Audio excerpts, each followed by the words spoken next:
like they say that some things are very hard to understand without the tafsir. But when I look at the tafsir, it seems that it's also rubbish. It's I find it very hard to pinpoint what's exactly wrong, uh, because sometimes they give references and you can interpret it in certain ways because of Arabic language. I will give you a tafsir. What is your education, my friend? My education. What do you mean with Like, education? did you go to school? Like, do you have some education? Yeah, I currently busy with my university. Okay, so I have studied other things as well. So this is my third. Okay, that's degree. That's wonderful. So you are a person who went to school. You are not like a, with my respect to everybody, some people did not have their chance to go to school, right? I mean, yeah, somebody exactly. is poor, yeah. But look with me. This is chapter Qaf, verse number 1. Qaf wal Quran al-Majid. You said you know a little bit of Arabic, correct? Yeah, I can understand because I'm personally from Morocco and I'm not from the Arabic part of Morocco. I'm Amazigh, the Berber. Amazigh, okay. Yeah, really, yeah, the northern. It says, from his narration on the authority of Ibn Abbas, that he said, in the interpretation of Allah saying Qaf. Qaf is a letter. Qaf, he says, it is an azure mountain overlooking this world, and the color of the sky takes from it. Allah swear by it. Now your family, they say to you, you cannot understand unless you read the interpretation. Okay, this is the interpretation. What we will do now. There's a mountain surrounding the earth, and it's blue, and the sky taking its color from it. Yeah, this is strange. Exactly how you point out many things. This is also what I stumble upon, and I notice that it's very incorrect and it makes no sense. And I don't know what I need to do with this kind of piece of information that somebody spent so much time making this up. Very confusing. And there is no reason for somebody as a Muslim to lie about his religion, right? I mean, those are scholars, those are not Christians, right? Yeah, and exactly. Yeah. So if we go and have you ever heard of a scholar? His name is Ibn Kathir. Yeah, Ibn Kathir, I know him. Yeah. Okay, who is Ibn Kathir? Muslims, they say, some of them, they say that Ibn Kathir is a very big scholar, but you will notice that the Muslims, when they want, they like Ibn Kathir. When they want, they don't want Ibn Kathir. Have you ever heard of a chapter? It's called Al-Qalam. Not sure. Maybe I know the what's written inside, but not necessarily the chapter name. Let me show you the verses. Chapter 68, verse number 1. Have you ever read this verse? I probably have read it, but sometimes, also when I was younger, I was reading Quran the whole time, but Arabic's not my primary language. Okay. So I read it without knowing what it actually says. Okay. Well, if we go, let us see if we can get the interpretation for it in English. This is a chapter 68, verse number 1. Let us go here.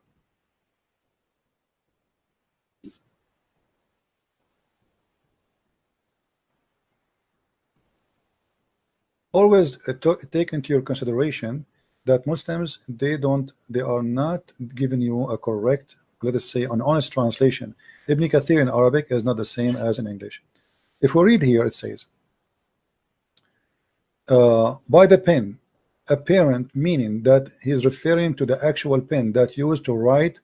But here there's a verse before it says, Qaf, and the similar to them from the individual letters that appear in the beginning of the Quran chapters.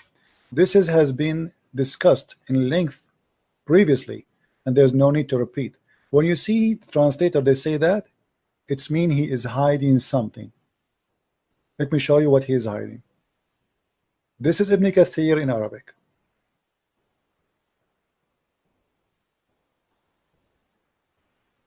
It says here, and this is the official government website of the Kingdom of Saudi Arabia. And here you notice how they lie and they fabricate in the translation. It says,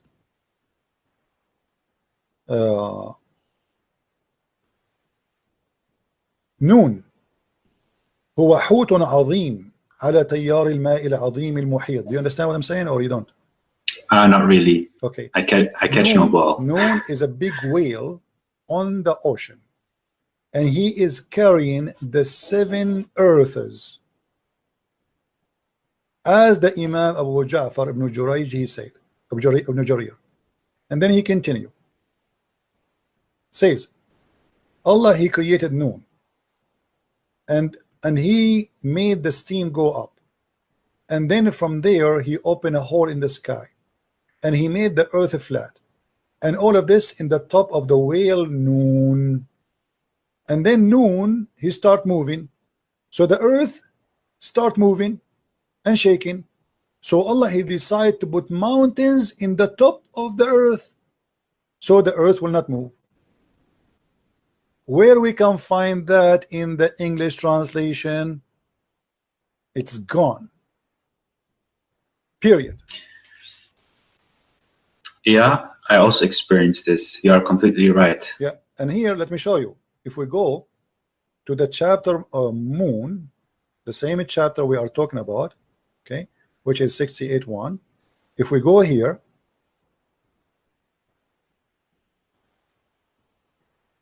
this is why you cannot learn Islam from Muslims, because simply, especially if you don't know Arabic, you know, they fabricate, they don't give you the true answer.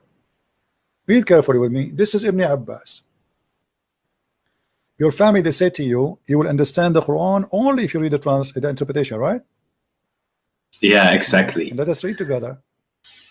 And from his narration and the authority of Ibn Abbas, that he said regarding the interpretation of Allah saying Noon. Noon, he says Allah swear by Noon. I mean, that's funny. Allah swear by Noon. Why Allah swear by Noon? People, they swear by something bigger than them, more important.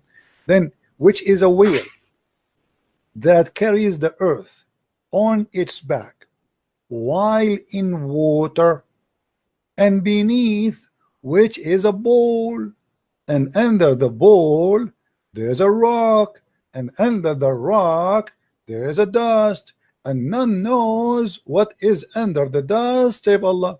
Here, look at look at the honesty. Like, come on. I mean, we know everything, and behind the dust we do not know. Don't ask me, please. That's it. You know. So what is this? This is religion. The Muslims are reading this for centuries, and they believe in it. And now the Muslims, they will try to hide it from you. And then not only that, okay, are we done? We're not done. The name of the whale is Luwish, not Luwish Farrakhan. This is different Luwish. And it said it is Lotaya. The name of the bowl is Bahamut, and some they say it is the Lahut or Liwana. I mean, look how many names already. I mean, they are not sure. And the whale is in the sea called Adwad, and it's like a small bowl in a huge sea. The sea is in a Hollywood rock, whereby there's 4,000 cracks. Amen. They knew even how many cracks there. And until now, science could not dive to the deep ocean, but the Muslims, they dive already, and they count the crack in the ground. And then from each crack, water spring coming out from the earth. And it's, are we done? No, we are not done. And it's also said that Noon is one of the name of Allah. Like, what the heck? A second he was a whale, now it's a name of Allah. I'm writing this down. This is the most interesting bedtime story I've seen past months. I've been listening to you. Well, my friend, keep listening, and you will hear every day a story. Islam is nothing but a madness. And you know, look, I mean, the story continue, but you see how they hide in the translation in Ibn Kathir. In Ibn Kathir in English, we cannot find this.